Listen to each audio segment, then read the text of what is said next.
ouviremos três pessoas aqui que têm uma biografia que passa por esse protestantismo, que passa também por uma reflexão sobre ele nesse período. Nós ouviremos o professor Eliabe, depois ouviremos a professora Elisete e a professora Nacelice. Nós iremos ouvir, né, nessa trajetória. Então eu vou, nesse momento, convidar o professor e pastor Eliabe Barbosa Gomes, né? Ele que é pernambucano, mas vem para a Bahia, faz seus estudos em Pernambuco e vem para a Bahia. Aqui se torna pastor batista em Salvador, vive de perto essas tensões que falei sobre a igreja de Nazaré. Depois se torna professor na Universidade do Sudoeste da Bahia, na UESB, e depois vem para a Feira de Santana, se torna professor aqui da UESB durante muitos anos. Hoje ele é professor aposentado e milita junto aos moradores de rua. Então a trajetória dele passa por esses caminhos, né? Tanto no campo da formação como no campo da docência e do pastorado no protestantismo. Então convido o professor Eliabe e agradeço desde já a sua presença para o depoimento.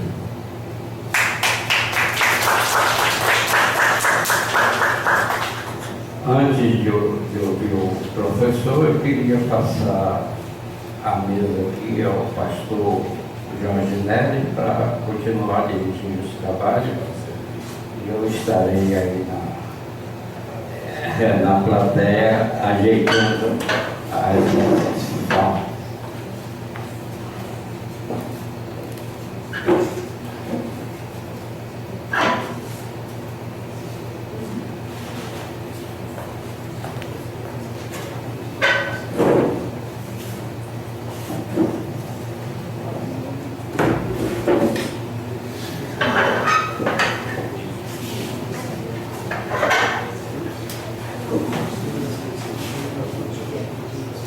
Bom dia a todos e todas.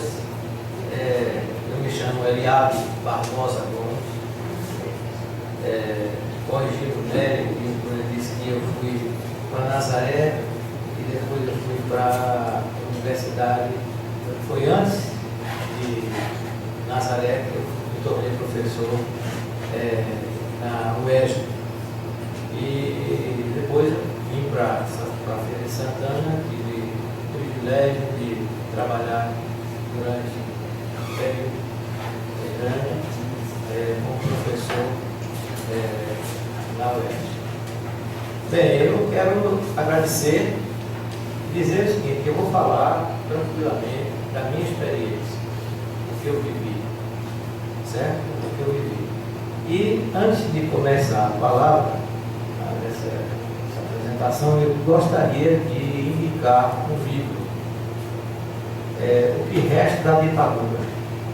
É um livro escrito muito, assim, com muitas mãos, pessoas que tiveram experiência. E, então eu recomendo esse livro, que é da Boitempo, que é uma editora que merece da gente todo o nosso respeito. Bom, eu sou de origem protestante. Meus pais eram cristãos protestantes e eu recebi desde a minha infância a orientação protestante. Meu pai era um militar da linha dura, militar da linha dura, mas eu tenho o privilégio do testemunho dos meus colegas de universidade que diziam que meu pai era um ficha limpa, meu pai nunca dedurou ninguém. Isso para mim é uma grande honra, saber que o cara é um anticomunista, mas que viveu o tempo dele. Uma experiência que marcou a minha vida foi o convite em 64 do Exército para que ele voltasse às fileiras. E ele disse não. 3 vezes ele disse não. Na última vez ele disse, eu já servi a pátria. E não voltou. Ele poderia estar realmente engajado nesse projeto. Bom, eu fui para o seminário com 24, 25 anos. Eu não sou muito de data, não. Eu não tenho a cabeça de Jorge Neto, eu sou pintor. Então eu fui para o seminário fazer um curso de teologia no seminário Batista do Norte do Brasil. Naquele período era considerado o melhor seminário da América Latina. Então fomos para lá, começamos, e foi logo quando o golpe aconteceu, e nós vivemos dentro do seminário sob a égide da repressão do golpe. Eu vou contar algumas experiências. Nós tínhamos no corpo docente 2 professores que eram, além do reitor, que era um americano, eram 2 professores profundamente colaboradores com a repressão.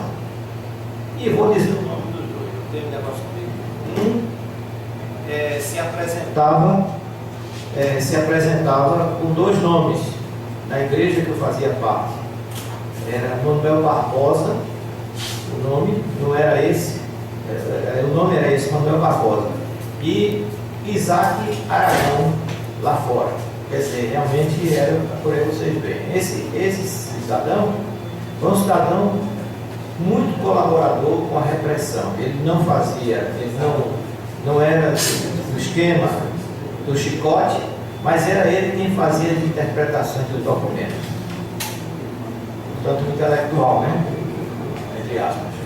E o outro era Raimundo de Frota Sá Nogueira. Esse camarada levou a minha turma de seminaristas, e aí nós tínhamos Hélio Lourenço, uma série de outros professores, né?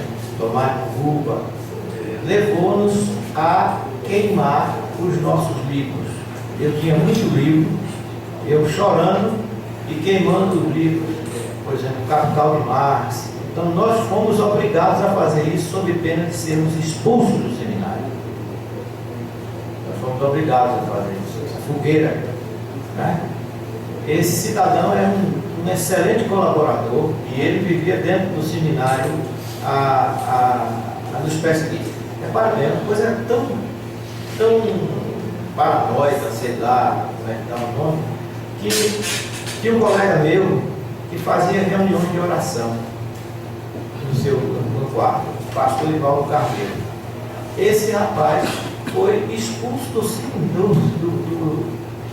do dormitório do seminário, do internato, digo melhor, porque ele fazia essa reunião de oração. Veja que processo esquizofrênico. Então, nós fizemos um movimento, fizemos a primeira greve de seminário no Brasil, primeira greve. Nós só íamos tão somente ao refeitório, não frequentávamos os aulas. Durante uma semana o negócio foi tenso, até que o reitor nos chamou e a gente conseguiu trazer esse rapaz para os apartamentos dos casados, que era próximo do seminário. Mas ele não pôde mais frequentar, não pôde ser mais internado, porque fazia reunião de oração. Quer dizer, a coisa é esquizofrênica mesmo. Bom, além desse episódio, eu depois fui consagrado, né, pastor na Igreja Batista do Moreno, e lá eu visitei os presos políticos. Visitei a grande figura, o grande Gregório Bezerra, as grandes figuras que realmente estavam lá presas. E, para minha surpresa, quando eu estava fazendo mestrado, Gregório tinha uma barba grande. Gregório disse: você era aquele rapaz que visitava a gente, né? Nesse período, meu pai, que era militar, me chamou e disse: olha, você está correndo risco porque você está visitando presos políticos. Aí eu fui, dei uma de filho e ao mesmo tempo disse: meu pai, o senhor é soldado da pátria e eu sou soldado do Cristo. Eu vou continuar visitando os presos políticos. Então, na minha igreja, nós tínhamos lá, nesse período, no meio do protestantismo, houve uma perseguição muito grande à juventude. E nós tínhamos pessoas assim, ilustres, como Gerson Maciel Neto, que era um advogado brilhante. Esse rapaz foi preso, foi torturado, era da minha igreja, da Igreja Batista Batista da Torre. Esse foi preso, foi torturado. Além deles, outros também, Gabriel Perrucci, uma série de outros rapazes foram presos. Aí vocês perguntam, por que você não foi? Eu dei uma sabido. Eu disse o seguinte, eu pensei comigo, meu pai é o arrimo da família, é ele que sustenta a família. Então eu fazia minhas coisas bem na surdina, né? Não me expunha, não tinha aquele negócio de sair, não, fazia na surdina. Bom, aí na igreja do Moreno, nós viemos, demos tempo para o seminário e vim para a Igreja Batista do Salvador. Aí na Igreja Batista do Salvador eu tive realmente problemas sérios. Nós tínhamos uma igreja que era bastante reacionária, que era a Igreja Batista Sião, e tinha uma família que era colaboradora do regime mesmo, né? A família Coelho. Começaram o pastor, ele vinha trazendo. Eu não tenho medo de dizer o nome das pessoas, não, eu digo, tem que dizer mesmo. E então essa igreja, eu sofri realmente uma pressão muito grande dessa igreja. A igreja é uma igreja pequena, eu sofri uma pressão. E lá na igreja nós tínhamos um cara que era agente também da polícia secreta. Ele trabalhava na Petrobras, ele fazia o trabalho para a Petrobras, né? E ele sempre dizia para mim, pastor, hoje tinha um cara aí, mas não se importe não, que a gente está aqui para lhe garantir. Esse rapaz, eu tenho um respeito muito grande a ele, porque ele foi realmente o que me deu suporte na igreja, para eu dizer as coisas que eu gostaria de dizer.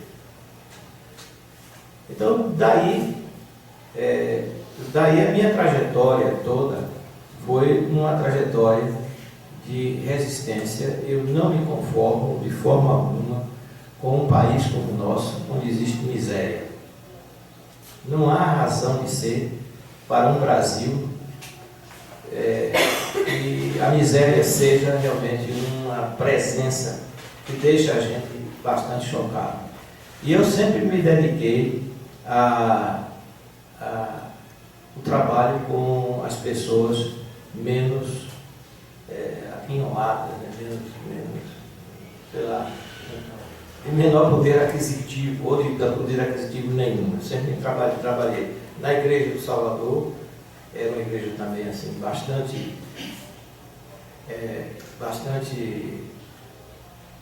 com uma presença muito grande de membros da classe pobre. Para vocês terem uma ideia, a igreja era composta de viaristas da prefeitura, serventes da prefeitura e vendedora de acarajé, quer dizer, gente mesmo assim, lá na periferia de Peruvais. E a gente trabalhou ali, foi uma experiência muito boa. Abri mão do meu salário, fui ensinar nos colégios de Salvador, morei no barracão da construção. Tudo isso não fazia para coisa, não fazia porque era realmente o espírito que eu achava que era o espírito do Cristo. Eu não admito de forma alguma que quem é religioso mantenha o luxo dessa sociedade que a gente vive. Eu não admito isso. Eu acho que não é a miséria, você defender a miséria, mas eu acho que pelo que Cristo deixou para a gente, a vida dele é um exemplo. Hoje, infelizmente, a gente tem os religiosos, né, carrão, sei lá, pregando a prosperidade. Bom, então, eu diria a vocês o seguinte: o que é que ficou para mim disso tudo? Ficou para mim disso tudo é o seguinte: nós ainda vivemos sob a égide da Casa Grande e Senzala. Certo? Na Casa Grande pode acontecer tudo. Na Senzala, o que acontece? Baixa repressão. Basta você ver como é que a polícia pacificadora, coisa linda, a política pacificadora faz hoje nas favelas do Rio de Janeiro. como é que pacifica? Como é que você pode pegar um indivíduo que tem toda a sua formação militar, onde ele vê do outro lado o inimigo que precisa ser eliminado? Como é que você pode trazer esse camarada que recebe toda a orientação desse tipo, né, que foi a grande desgraça, que a repressão, uma das grandes desgraças que a repressão deixou para a gente, foi a militarização da polícia. Meu pai dizia: meu filho, quando nós vamos para um enfrentamento, o que está do outro lado é o nosso inimigo, e o que a gente tem que fazer é eliminá-lo. É essa a filosofia que fundamenta, né, as ações da polícia do Brasil. Quer dizer, portanto, nós ainda estamos vivendo a repressão. Enquanto a gente não mudar essa mentalidade, nós vamos ter resquícios da ditadura em nosso meio. Como é que se concebe? Que na Argentina nós tenhamos generais presos e no Brasil, quando a Comissão de Verdade convoca um sujeito desse, ele debocha? Isso aí não é sério. A gente precisa mudar isso. Eu acho que a Comissão de Verdade precisa continuar muito tempo no Brasil. Por muito tempo, para que a gente possa contar a essa juventude o que aconteceu e não permitir mais que isso aconteça no Brasil. O deboche que esses caras fazem é uma coisa assim que deixa a gente profundamente esquecido, né? E a gente pergunta assim: que democracia é essa? Quer dizer, no Chile, o neto de Pinochet sofreu a punição. No Chile. Quer dizer, na Argentina tem generais presos. Aqui no Brasil o torturador passa por a gente e debocha com a gente. Debocha, né? Então, no meio protestante, foi um meio assim que realmente a gente, religiosamente, a gente mais sentiu a presença do golpe. Quer dizer, a Igreja Católica também. Mas a Igreja Católica tinha pelo menos assim as suas defesas. A Igreja Católica tinha as suas pastorais. Nós, João Dias, Eliado Barbosa Gomes, Djalma Torres, esse grupo, né, e outros tantos, né, o missionário que Jorge Neves citou, quer dizer, essas pessoas, elas não tinham o respaldo, o apoio. Pelo contrário, o apoio era para que realmente nós sofrêssemos a punição, porque nós estávamos contra as autoridades constituídas do país, né?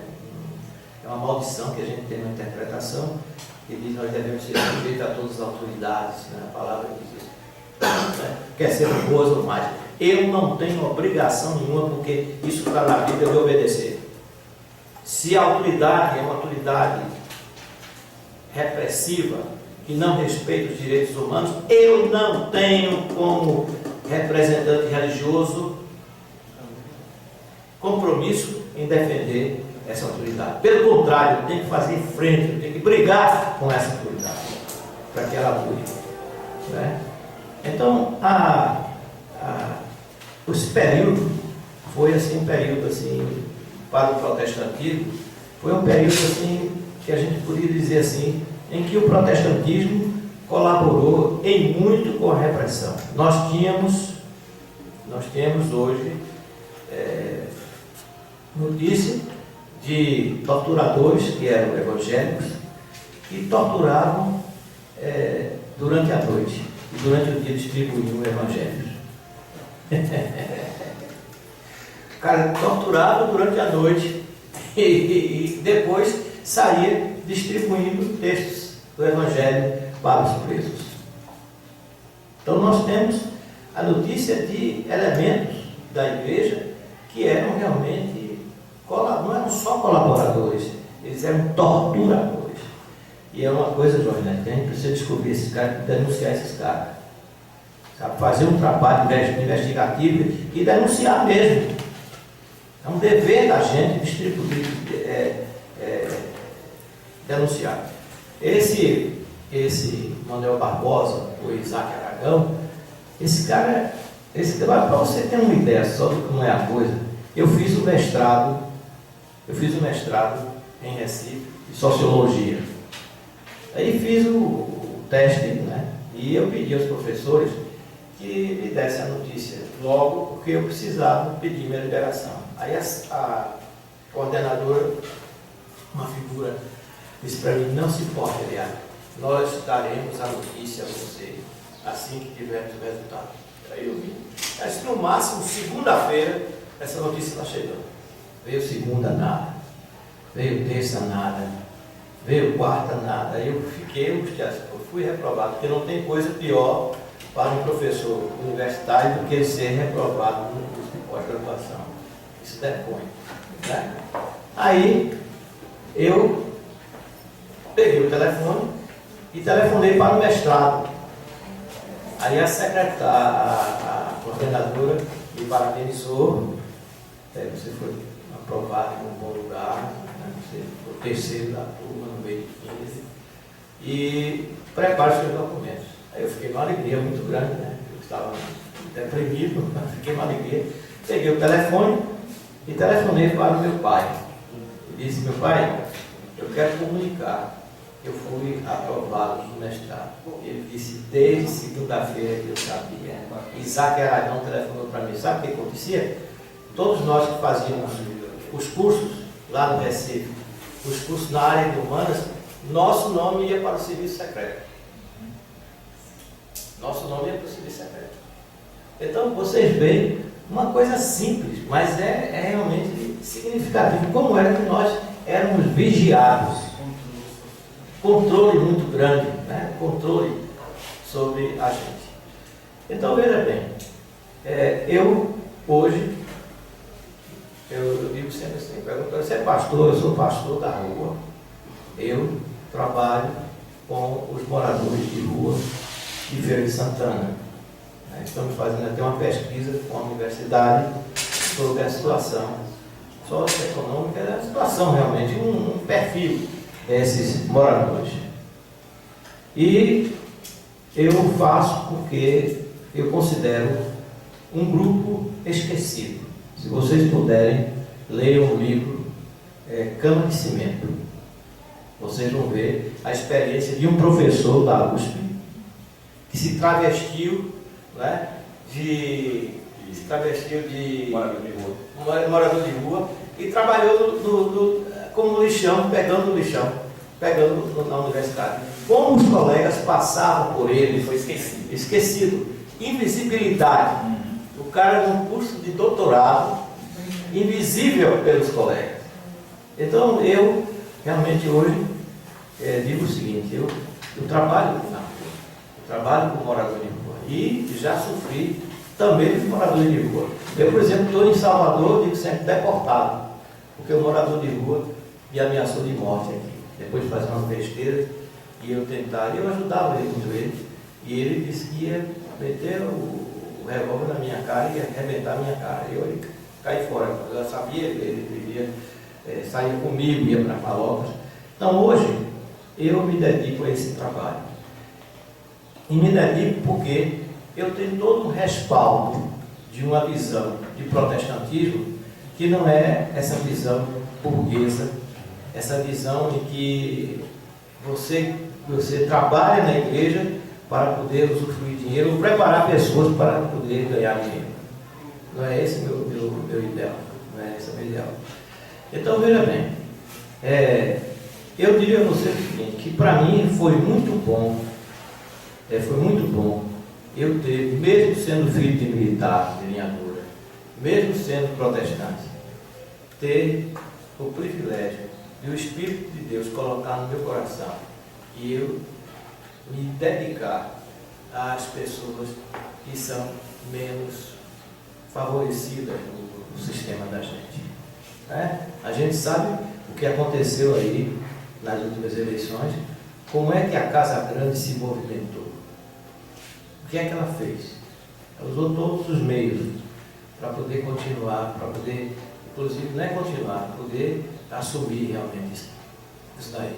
Então, há uma coisa que para mim o protestantismo esqueceu, que homens como Rubem Alves, como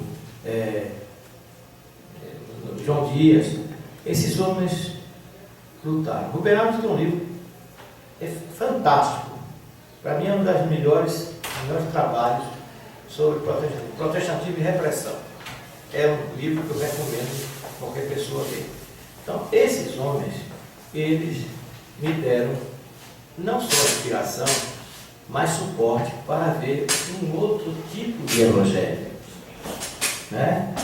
Um tipo de evangelho, tipo do evangelho que realmente não se dobra à injustiça. E o que acontece, como eu estou voltando, eu vejo o seguinte, eu vejo um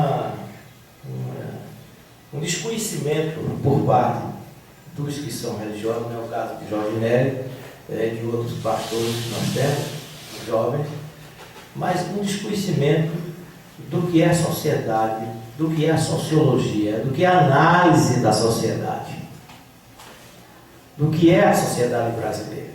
E por conta disso, nós estamos sempre ao lado dos poderosos. Nós sempre estamos dispostos a dizer amém àqueles que nos dirigem. Então eu poderia dizer mais coisas, mas eu sei que tem tempo aí para todo mundo dizer. A grande professora Elisete, eu considero a maior autoridade no Brasil em estudo protestantismo. Certo? A maior autoridade que a gente tem no Brasil sobre a análise do protestantismo, sobre Elisete.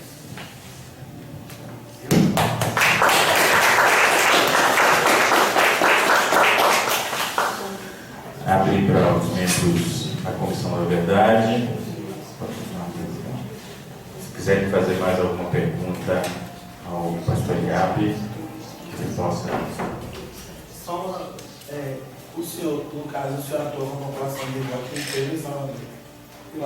Eu posso dizer que atua aqui em Salvador, mas eu passo 3 dias lá. Eu não sei se o senhor viu, mas semana passada foi aprovado em feira justamente um estatuto que versa sobre a população de rua. E aí ele me perguntava assim, né? Porque eu já trabalhei com política pública, a gente sabe da dificuldade que é isso em feira, porque assim, há uma diferença entre mendigo e pessoa em situação de rua. Tem muita gente que na verdade não é mendigo, mas porque escolheram, não quero falar que fale, enfim, tem uma definição técnica.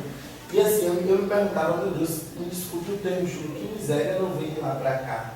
Porque assim, não se faz um estudo, não se dialoga com os movimentos sociais, não se vai ver a realidade de fato numa cidade que é fria, que cada dia fica mais de asfalto, onde a desigualdade social ela se consolida. E assim, uma das coisas que a gente inclusive discutia em média de 4 anos atrás era justamente a criação de um albergue, por conta do fluxo de pessoas, justamente por feira sem entroncamento rodoviário, e o fluxo de pessoas que aqui desatracam por dia e muitas vezes resolvem ficar. Né? Então, assim, é extremamente triste ver como determinadas políticas, né, que dizem respeito a toda a comunidade são elaboradas de cima para baixo, sem levar em consideração a realidade local e os anseios.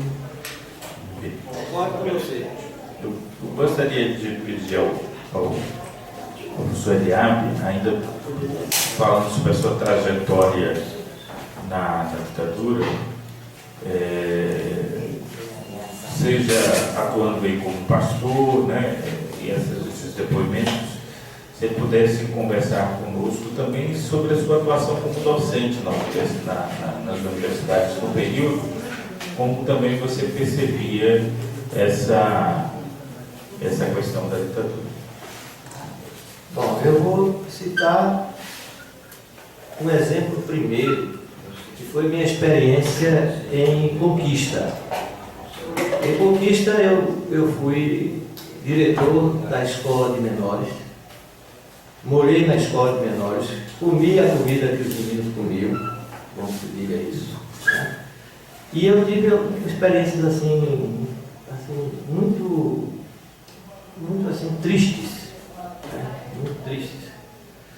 Uma das experiências de colocar os alunos nas escolas. Ao invés de ter uma escola central para a socialização dos meninos, eu coloquei os meninos nas escolas.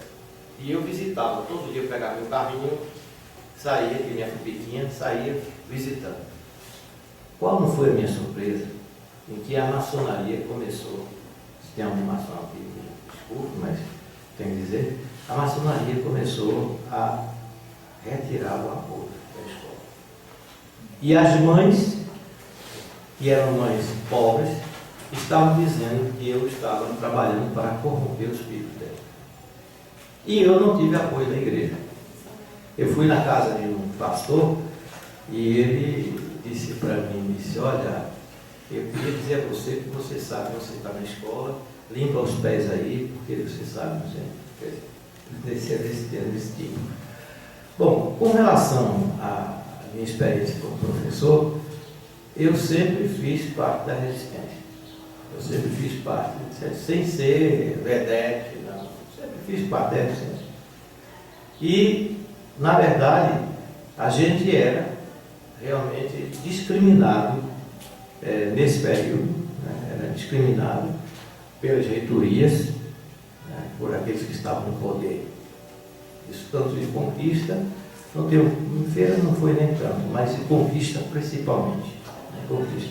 Então a experiência é uma experiência assim, em que a gente pedia determinado material, se eu era o cara da esquerda, os caras seguravam. Né? A gente precisava brigar, fazer reunião de ADURE. Eu cheguei a ser presidente da ADURE. Né? Então, a experiência da gente era uma experiência assim, foi uma experiência nesse período, no período da ditadura. Quem foi professor universitário sofreu muito mais do que os outros, né? Porque nós éramos considerados aqueles que pensavam e não interessava a repressão, não interessava aos militares que a gente fizesse análise. Para vocês terem uma ideia, quem introduziu Darcy Ribeiro na Universidade Estadual de Feira de Santana do Sudoeste fui eu. Peguei o livro de Teoria do Brasil, aí um colega me chamou, um militar, disse, olha, rapaz, não é possível que você esteja colocando esse autor aqui. E daí? Ele vai ficar no programa. Fizemos um estudo sobre o Brasil em cima de Teoria do Brasil, que é um livro muito bom, excelente livro. Não sei se hoje ainda as pessoas de antropologia, de sociologia usam, já esqueceram. Mas é um livro muito bom. Né? Então, nós éramos realmente assim, éramos vigiados. Se eu fui vigiado no seminário e na Igreja Batista de Salvador, muito mais na universidade. Muito mais na universidade. Não somente eu não, meus colegas todos. Né? Meus colegas todos foram vigiados. Tem colegas lá no Sudoeste foram presos. Né? Tem uma série de histórias lá do pessoal. Então, na verdade, era todos os espaços onde realmente você podia discutir, podia colocar alguma coisa que fosse contra o regime, esses espaços eram vigiados. Então, a experiência. Agora, por outro lado, a gente tinha alunos assim que eram brilhantes, né, que realmente fizeram frente a essa panaceia que se chamou Revolução Brasileira, Revolução Militar. Certo? Então essa é a experiência que eu tive, lá como professor. Nós éramos também vigiados, tão vigiados como eu era vigiado na igreja. Certo? Então, é isso aí. Tem muitas outras coisas, cositas que a gente poderia dizer, mas... Davi, eu queria fazer uma pergunta que me deixa sobretudo curioso. Qual era a relação que existia do senhor, da igreja que o senhor participava, dos das relações dos protestantes com a Igreja Católica e com as organizações políticas clandestinas existentes na época. Existia algum entrosamento, existia alguma ação conjunta, comum, que pudesse fazer frente à unicidade da ditadura? Nós tínhamos aqui uma reunião, trabalho conjunto, né, Elisete? Trabalho conjunto, né? Nós tínhamos uma reunião aqui em Salvador, onde nós tínhamos evangélicos, nós tínhamos católicos e nós tínhamos também pessoas que faziam resistência à ditadura. Nós nos reuníamos para discutir, inclusive, dar suporte, dar proteção àqueles que eram atingidos. O trabalho conjunto foi um trabalho muito bom. Agora, veja bem, entre os protestantes, a não ser aqueles como eu e outros, João Dias, que romperam, é muito difícil você manter relação ecumênica. Ainda hoje, isso é um problema sério na igreja protestante. Mesmo com toda abertura, o protestantismo não é realmente, se acha realmente a única religião cristã pura que tem, portanto, não tem que ter ligação. Então, primeiro começava por aí, né? Primeiro começava por aí. E, além do mais, não existia, por parte daqueles que eram da liderança, a confiança de que esses espaços eram espaços realmente que deveriam ser utilizados. Certo? Existia sempre o medo de que podia ter alguém que dedurasse. Eu nunca tive medo, não, sempre fui meio doido. Mas, na verdade, que eu conheço na Bahia, que eu participei, eu, Djalma Torres, o grupo da Igreja 2 de Julho, da Igreja 2 de Julho, que saiu 2 de Julho para fundar Nazaré, éramos nós, muito pouco.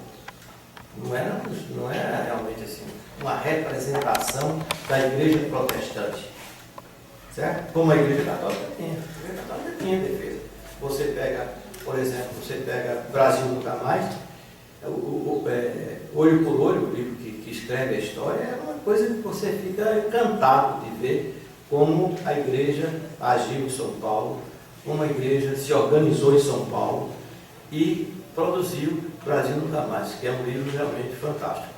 É um livro muito bom, que inclusive denuncia toda... E foi feito em plena ditadura.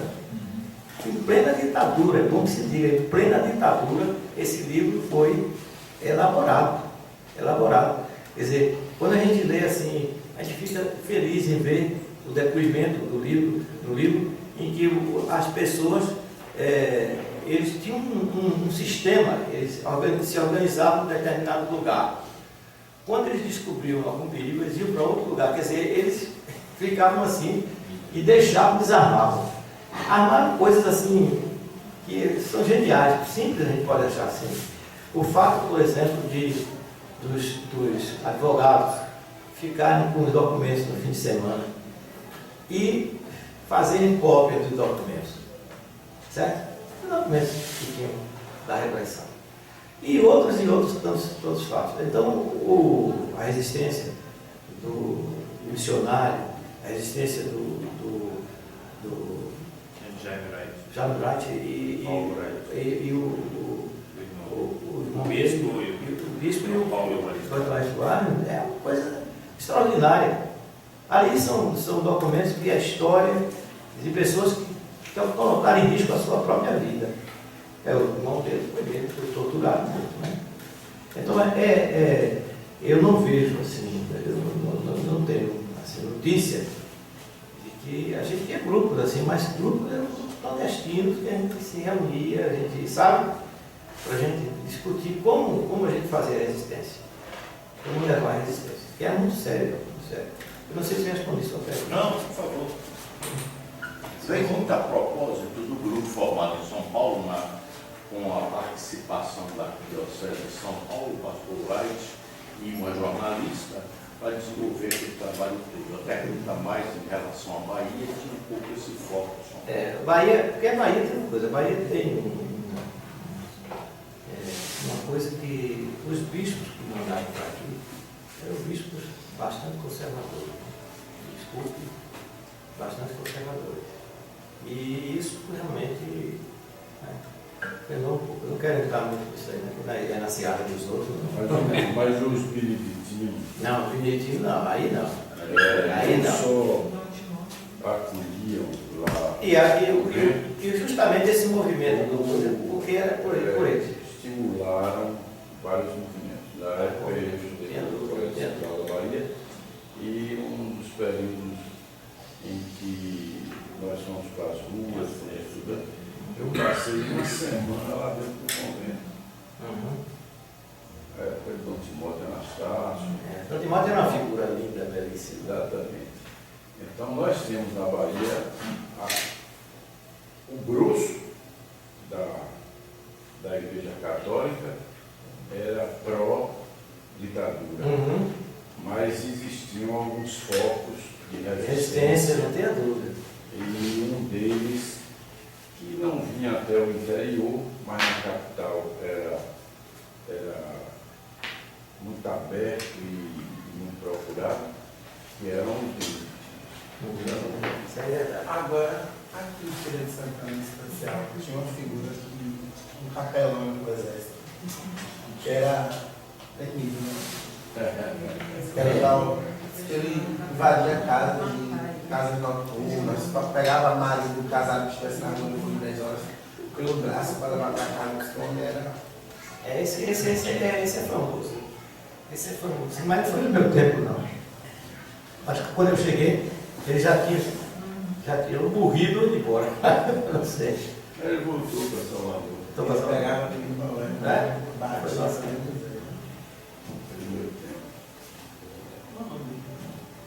Pastor,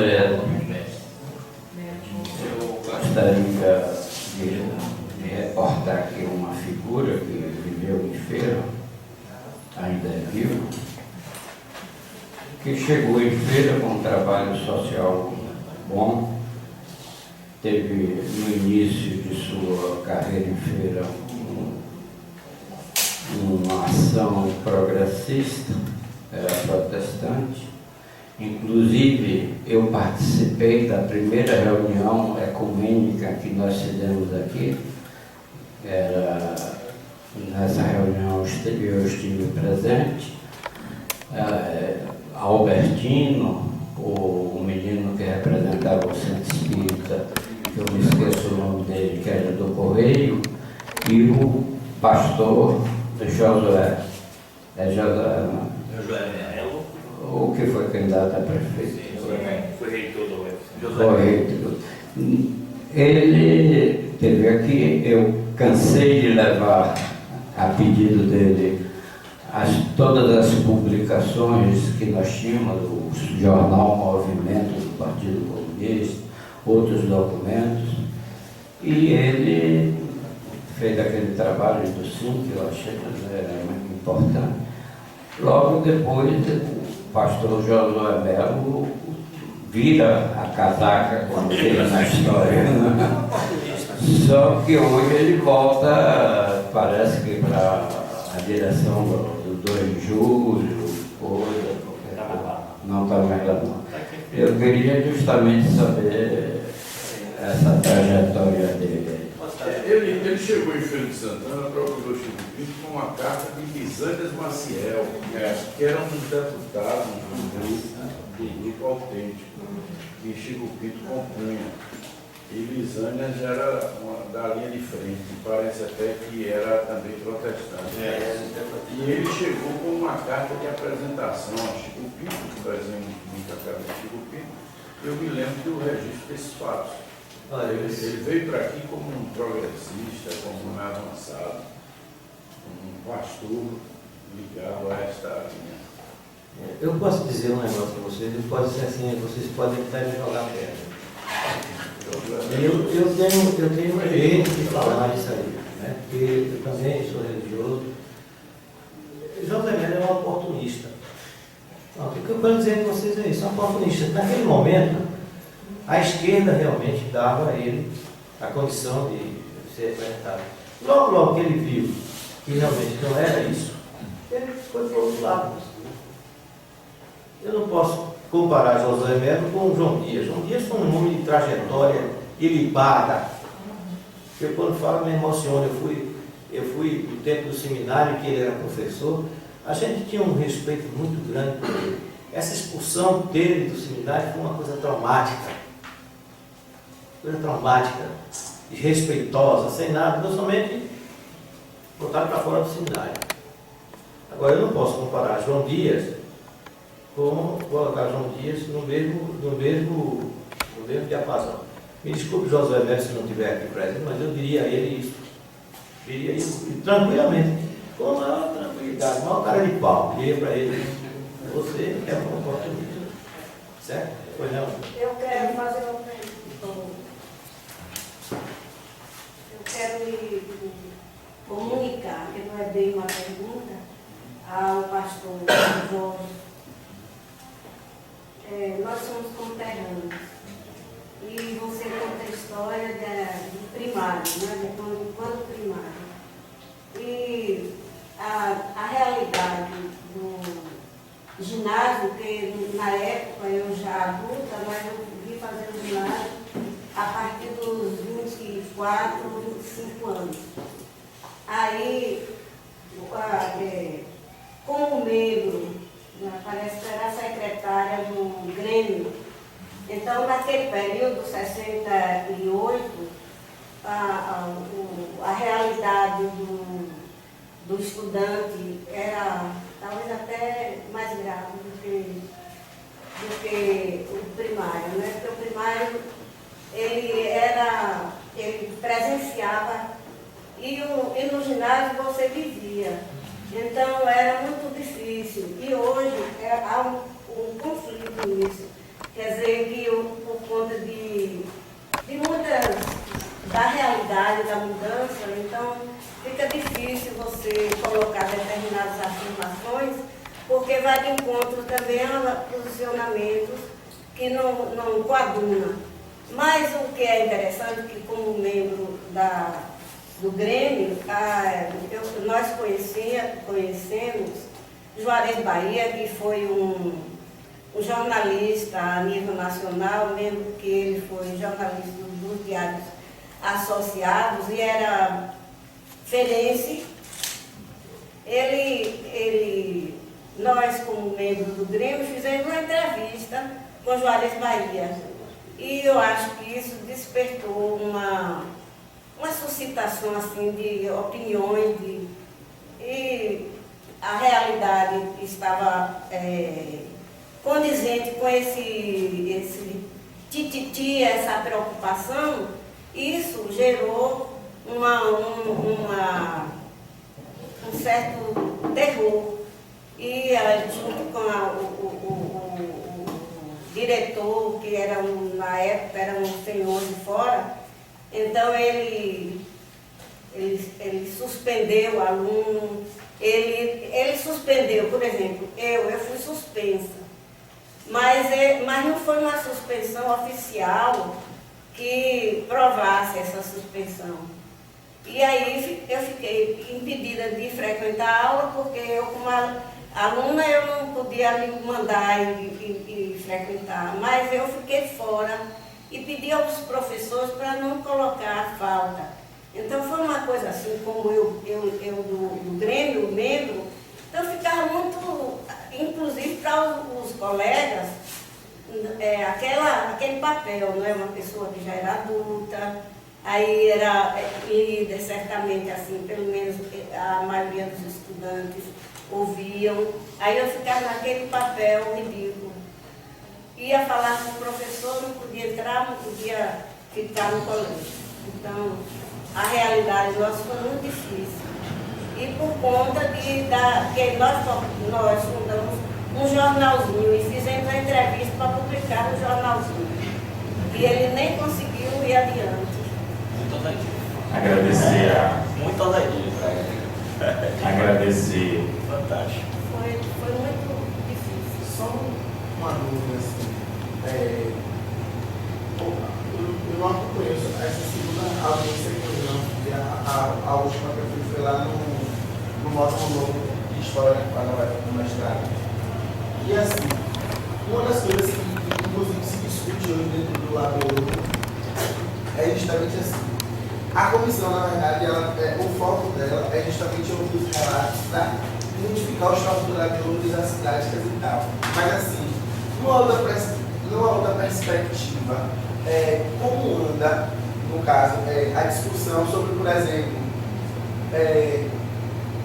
como a classe empresarial se estabeleceu pós-ditadura, onde foram parar esses torturadores, quais os espaços de poder que eles hoje ocupam e como os mesmos ainda exercem o controle dentro da sociedade.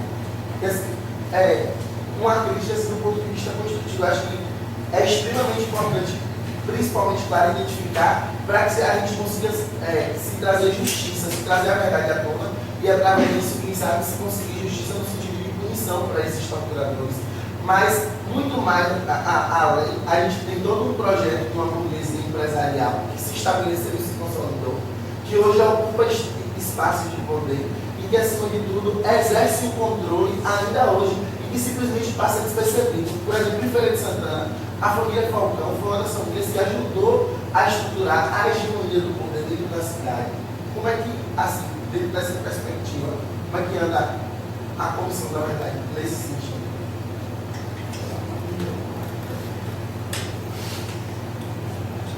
Olha, nós de fato estamos tentando resgatar a verdade da época.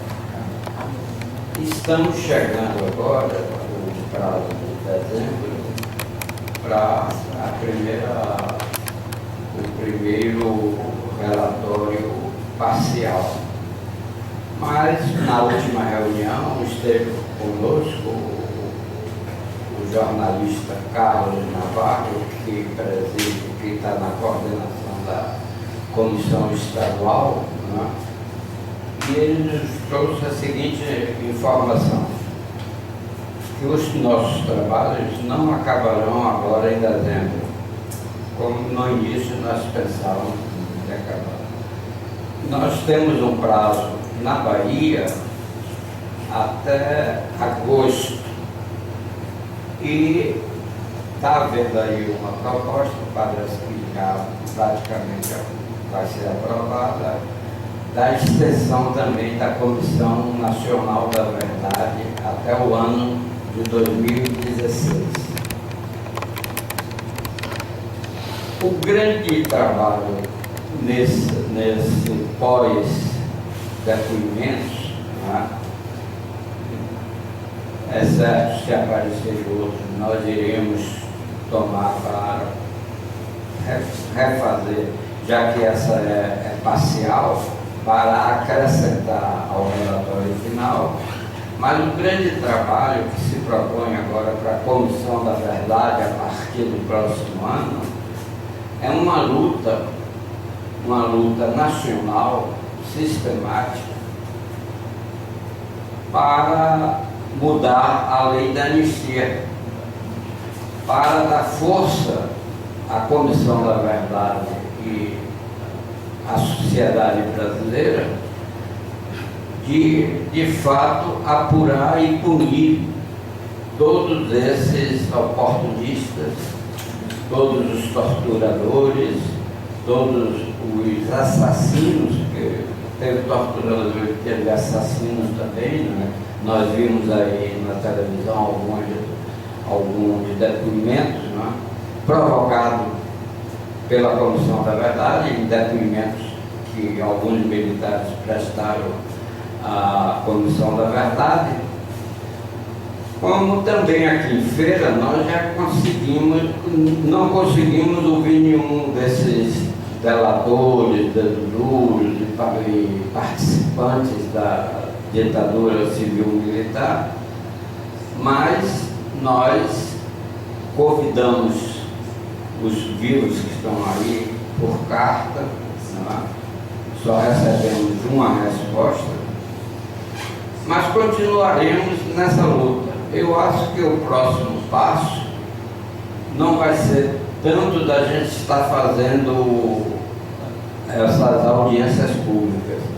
Mas eu acho que o próximo passo será a gente estar fazendo levantamentos e levando essa luta aos colégios, às universidades, às igrejas, à sociedade, para de fato a gente dar uma resposta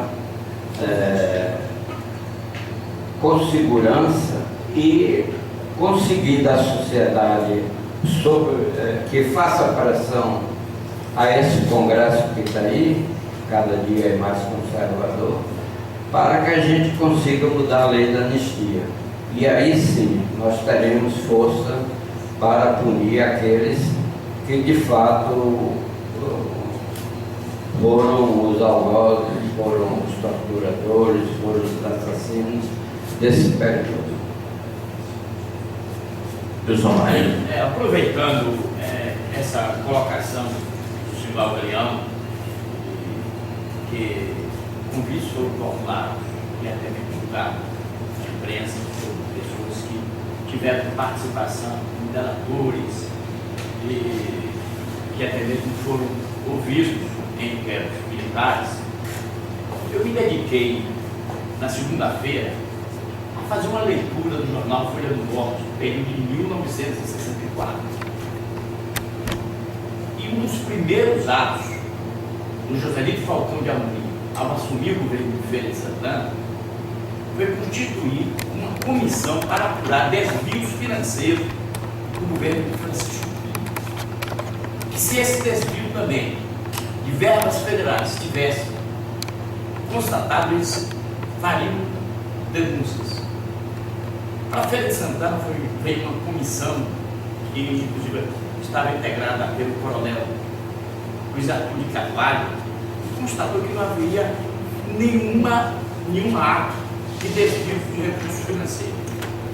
Mas, recentemente, o então vereador Hugo Navarro concedeu uma entrevista da Rádio Sociedade ao programa Linha Direta, do jornalista Dilson Barbosa, afirmando que ele tinha em seu poder documentação retirada do cofre da Prefeitura de Feira de Santana que comprometia a figura de Francisco Pinto.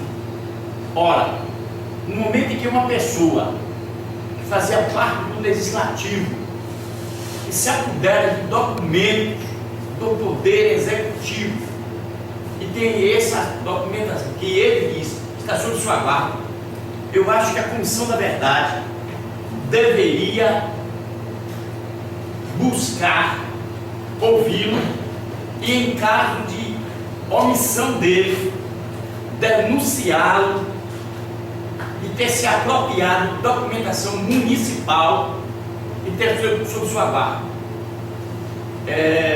Os atos, quando o estudante coloca aqui, o secretário Valdemar Matos, que era secretário de Agricultura, a pessoa que foi nomeada para substituir é Walter Falcão, que integra a família Falcão. A análise detalhada dos primeiros atos, a convocação do jornal Folha do Norte para a massa pela família feirense e outros atos que estão constam do jornal Folha do Norte são gravíssimos. Eu tive que fazer uma análise dessa situação na última segunda-feira, e nós todos sabemos que a Comissão da Verdade não tem esse poder de polícia, não tem esse poder de punição, mas eu considero da maior importância os atos que estão ali dos primeiros dias da administração do Joselito Falcão de Amorim, que se recusou a comparecer, mas ele é uma situação de saúde. Mas assim, só salientando assim, sobre o que a advogada aqui, independente de a gente não ter poder de polícia, a ação popular está aí para evitar que preserve o patrimônio público, histórico, cultural e de meio ambiente. Acho que nesse caso aí caberia a ação popular. Bom, quero agradecer ao pastor Eliabe e professor Eliabe também pelo seu depoimento, pela sua biografia, que muito nos honra, não é? Pela luta que você continua fazendo aí junto aos moradores de rua. Muito obrigado. Viu?